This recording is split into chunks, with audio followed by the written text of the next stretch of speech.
Do the video with me? Yeah?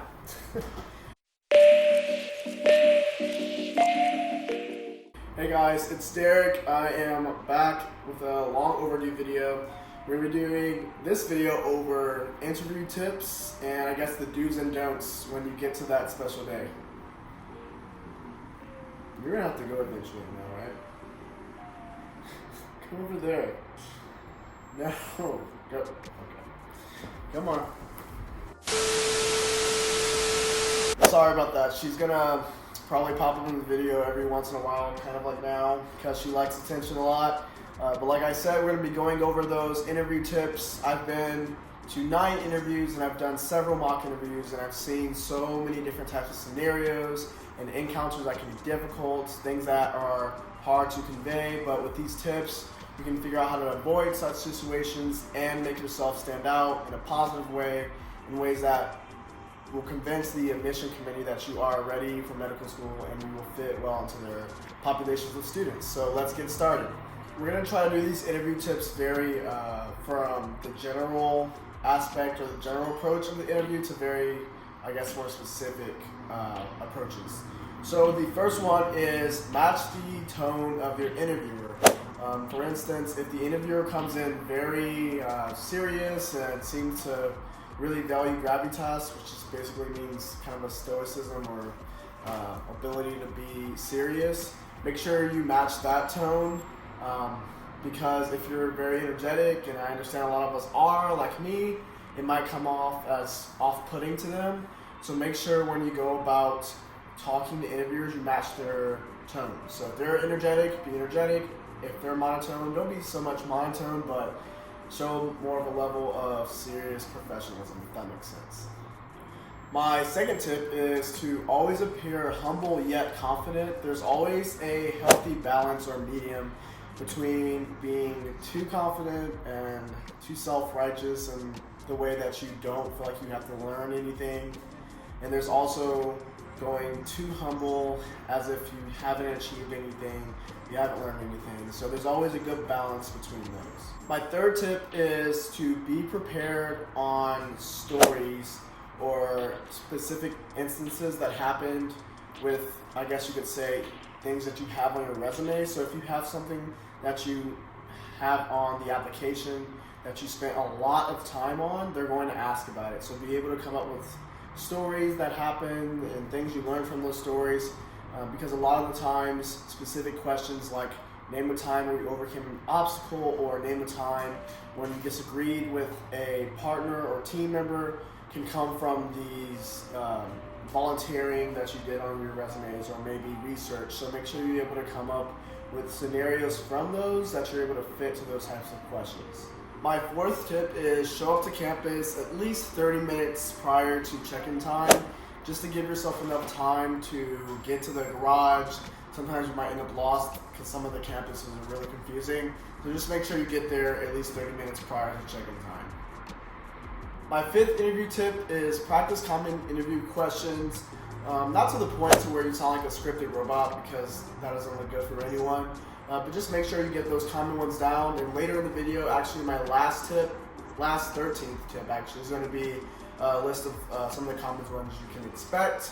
Also, if you want to find a list of those, I guess, written down, I'm going to put it down in the comments below. My sixth interview tip is don't be afraid to take pauses. Don't be afraid to kind of take time to breathe and think out your sentences. Speaking too fast isn't good for I guess your look. You might look more nervous the faster you speak or not take proper breaths, or you could possibly spit out ideas that don't make sense because you're thinking too fast or you didn't have enough time to think.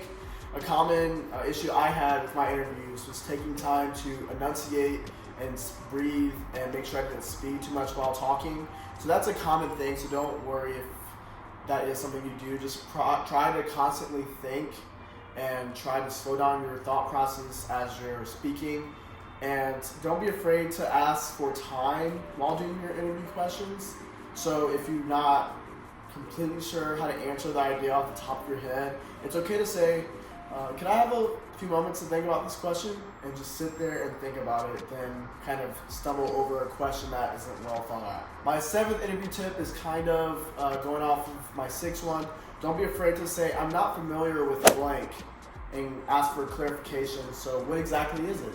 Because sometimes they'll say things that you have no idea what they're talking about, and it's way better to say, I'm not sure what that is, can you explain further, than just make a fool of yourself by trying to seem like you know what you're talking about, and they will be able to tell if you don't, because you might give wrong answers if you're not sure what they're talking about.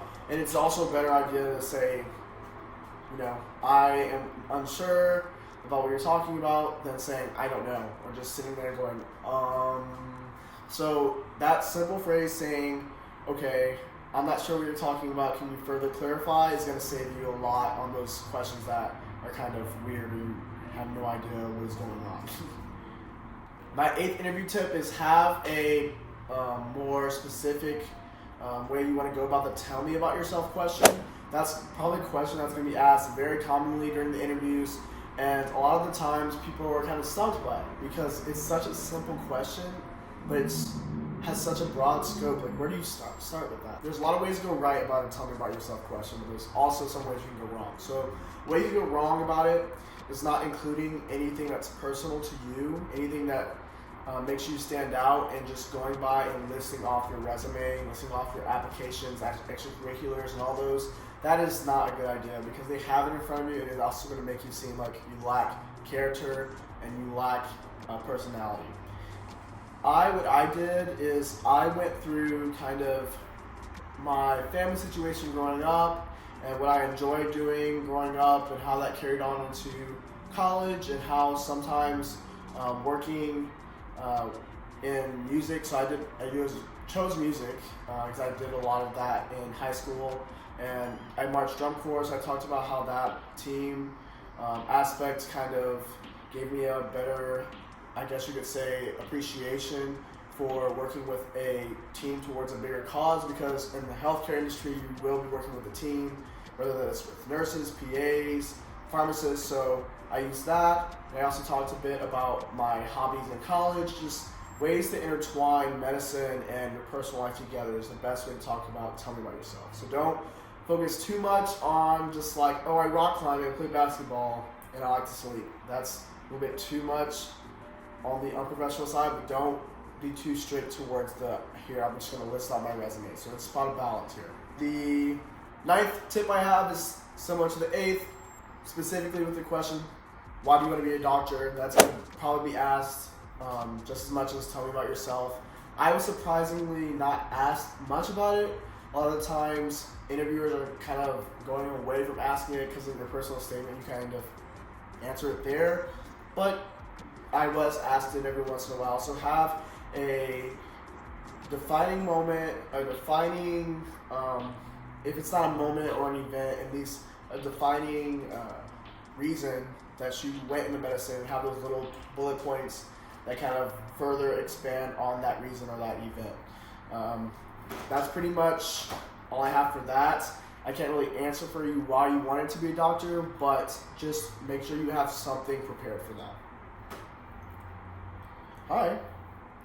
Alright, so number 10 is don't answer questions that ask about your weakness with a strength. That is probably the most eye-rolling thing you could do for an interviewer. They can tell when you're BSing. So if you say like, I'm a perfectionist, that's my greatest weakness, that's not a weakness. No one really wants to hear that. No one wants to hear, I can't say no. Can you get out of the shot? Here, lay down. Come on, lay down. Answer with things like, I don't like working with a team. I'd rather work by myself. That's a true weakness, but also you don't want to leave it at just a weakness. You want to make sure to add on to that weakness and kind of go off on how you're going to approach making yourself stronger in that area, or how you have at least already started making yourself better in that area. That is a weakness. So don't always leave the weakness to, all right, so what are you going to do about it? Is it just going to stay a weakness? Make sure you kind of expand on how you're getting better at it. She is too much. Number 11 is with the opinionated questions. They will ask about kind of controversial things like abortion. Make sure you give both sides of the argument, kind of the positives and negatives of each side. This will show that you kind of take into account all the point of views, but also at the end of coming up with, on one hand, and then the other hand, both sides, make sure you also fall on one side.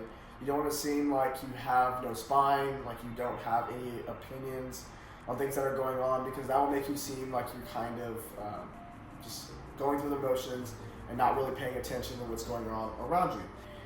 For the opinionated questions, they can be hard to talk about, but as long as you have the addressing both sides and then saying your side with an explanation, there's nowhere to really go wrong about it as long as you remain professional. My 12th interview tip is if you are prompted to ask a question, so if you have any questions for me, make sure you ask at least 2 to 3. Some people say like, oh, ask 6, that's too many, but 2 to 3 is good. Sometimes you'll be able to pull these out of your prior conversation and ask questions off of that, but if you can't really think of anything, at least have 2 to 3 prepared. So here's some that I have that I use. Ask about research opportunities. Again, if they talked about research opportunities in the orientation or the presentation before the interview, don't ask about it. It's just going to make it seem like you didn't pay attention. One that is pretty useful to ask that they usually don't cover at orientation is asking about any opportunities for mentorship and advising. That's one to ask. Another one you could use, what do you think are the qualities that make a good medical student here, specifically at this medical school? Because every medical school is different. You can ask what cuts a person out specifically to do well at this medical school. And another one, if you could change one thing about this medical school, what would you change? Number 13, last tip, is common interview questions. What would you do if you weren't going to be a physician? So another job that you have in mind, or you would have in mind if you weren't going to be a doctor. And don't just answer that with, there's another job for me, I'm only going to be a physician. That will seem like this guy is very stubborn, he won't change regardless of what life's circumstances are, and he cannot adapt. He's only one path, one-minded person. Do you know anything on any current health issues? That's going to be kind of a generic question. Sometimes you'll ask something specifically that's a current health issue and ask your opinion on it, kind of like the Affordable Health Care Act or Big Pharma, anything like that. Another one is, what are your strengths? Like we talked about, you can actually give your strengths here, resiliency, respond to criticism well, things like that. And when you are asked about your weaknesses, like we said, do not give an answer that is actually a strength, because that looks bad. And then the last one is, why did you choose your undergraduate major? That is one that is asked quite often. Who is one of your biggest inspirations? These are ones that won't be asked a lot, but just look forward to maybe getting them, where you see yourself in 5 years, maybe 10 years. Tell me about this volunteer event more. Tell me about your research more. Just things like that. Tell me about a time you were faced with an ethical dilemma. What would you do if you saw someone cheating? So those are some common questions that can be asked during the interview. This has been 13 Tips with MedHead. I am going to be doing a giveaway of my 2019-2020 Kaplan MCAT book set. So the whole thing, barely written in, pretty much brand new, and the official AMC official guide to the MCAT. So I'll be giving that away in a giveaway once we get to 500 subscribers. So we're only a few more away, but I'll be doing that giveaway in a do's and don't video for the MCAT. So once we get there, I'll be posting that giveaway and the video at once, and I'll be putting that out for you guys. Don't forget to like, subscribe, and comment, and follow me on Instagram at med_head_. I'll see you guys later, and thanks for joining me today on this episode of MedHead. Ready to go out? Let's go. Hey. Sit down, I'm jumping. Hey, sit. Excuse me, ma'am. Hand off my hand, I'm trying to put this on you. Oh, this is so hard to do with one hand.